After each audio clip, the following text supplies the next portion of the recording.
That was when Maddie panicked and lied. On the spur of the moment, she concocted an outrageous falsehood that would, for better and worse, determine the rest of her life. "I've met him already."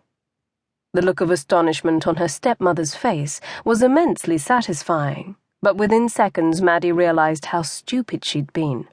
She ought to have known that her little statement wouldn't put paid to the matter.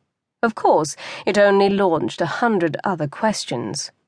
When is he coming here? Oh, he can't. He wanted to, but he had to leave the country at once.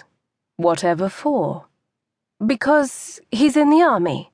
An officer. What of his family? We at least should meet them. But you can't. He's from too far away. All the way in Scotland, and also they're dead. At least tell us his name. MacKenzie.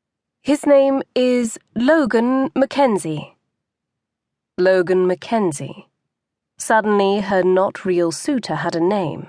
By the end of the afternoon, he had hair, brown, eyes, blue, a voice deep with a Highland burr, a rank, captain, and a personality, firm but intelligent and kind. And that evening, at her family's urging, Maddie sat down to write him a letter. Right this moment, they think I am writing a letter to my secret kilted betrothed, and I am filling a page with nonsense instead, just praying no one looks over my shoulder.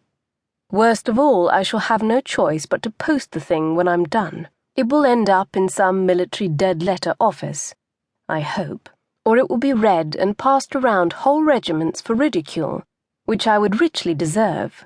Stupid, stupid, stupid. Now the clock is ticking, and when it strikes doom, I will have to confess. I will firstly be compelled to explain that I lied about attracting a handsome Scottish officer while staying in Brighton. Then, when I do, I shall have no further excuse to avoid the actual rejection of countless English gentlemen come spring. My dear imaginary Captain MacKenzie, you are not real, and never will be. I, however, am a true and eternal fool. Here, have a drawing of a snail. October 5th, 1808. Dear not really a Captain MacKenzie. On second thought, perhaps I won't have to explain it this year. I might be able to stretch this for a whole season. I must admit, it's rather convenient, and my family looks at me in a whole new light.